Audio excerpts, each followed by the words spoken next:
ঘটনাটো আমি ৰাতিপুৱা 9:30লৈকে 9টা 9:30টাৰ ভিতৰত ঘটনাটো হ'ল। মই ঘৰত নাই, মোৰ মা পথাৰত গৈছে।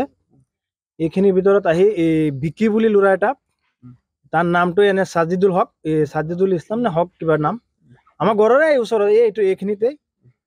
আহি ৰাতিপুৱা 9:30 9টা বজাৰ ভিতৰত সি মানে আমাৰ ঘৰৰ পৰা পইচা লৈ গ'ল 80,000 টকা, আৰু আমাৰ সৰু ভাইটিক বিয়া পতাম, তাৰ বোৱাৰীৰ কাৰণে আমি গইনা পাতি বনাইছিলো, এইকেইটাও লৈ গ'ল চুৰি কৰি।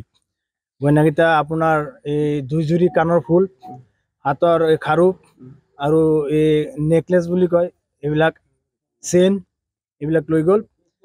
কেছ কৰাৰ পিছত আমি যেতিয়া খাটোৱাল থানাত কেছ কৰিব গৈছো, তাৰ আন্টি ফাতেমাই মানা কৰিছে যে কেছ কৰিব নালাগে, এইটো আমি মীমাংসা কৰি দিম, তুমি কেছ কৰিব নালাগে। তেতিয়া আমি গুচি আহিলো, কেছ কৰা নাই।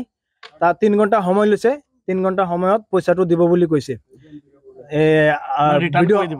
পইচাটো ৰিটাৰ্ণ কৰি দিব। যদি সি চুৰ কৰা নাই, সিহঁতে ৰিস্কটো কেনেকৈ ললে যে পইচাটো আমি ৰিটাৰ্ণ কৰি দিম?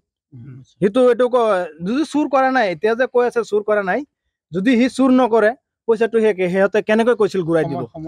সময়সীমা লৈছে, আমাৰ ৰাইজৰ আগত সময়সীমা লৈছে। আমাৰ এইবিলাক চব ৰাইজে গম পাই এই কামটো সি কৰিছে বুলি, এই চব ৰাইজে গম পায়। আৰু সি এটা নামটো তাৰ এনে বিকি বুলি মাতিলে চবে চিনি পায়। ৰিস্কটো লৈছিল তাৰ আন্টি আৰু তাৰ মায়ে। এইটো আমাৰ তাত ভিডিঅ' ফুটেজ আছে। আৰু যাৰ লগত মানে কৈছিল, সিও মানে ৰিস্ক লৈছিল, পইচাটো দিব বুলি সিও ৰিস্ক লৈছিল। এতিয়া গ'লে আমাৰ ওপৰত আৰু উল্টা চাপ দিয়ে। খাটোৱাল থানাত গৈছো, আমাৰ কেছটো লোৱা নাই। পুলিচে কৈছে তুমি হাতে নাতে ধৰিছা নেকি? আমি কৈছো ছাৰ আমাৰ চকুৰ সন্মুখত ধৰি গুচি গ'ল, আমি ধৰিব পৰা নাই, মাইকী মানুহ ধৰিব পৰা নাই, আমি ঘৰত নাই, মানুহবিলাক ঘৰত নাই, মতা মানুহ ঘৰত নাই। তথাপিও তাৰ পাছত কৈছে এইটো কেছ নহয়, আমাৰ যেতিয়া ধৰিবা তেতিয়াহে এইটো কেছ হ'ব। খাটোৱাল থানাৰ ওচৰত গৈছো, খাটোৱাল থানা এইটো কোনো ৰেছপন্সে দিয়া নাই। আজি ক'ত গৈছিল? আজি আমি কোৰ্টত গৈছিলো। হয়, আৰক্ষী অধীক্ষক গৈছো, তাত গৈছো। আজি কেছ হ'ল? কেছ মানে মই SP অফিচত গৈছো। SP অফিচত গৈ মানে কথাটো পাতিলো।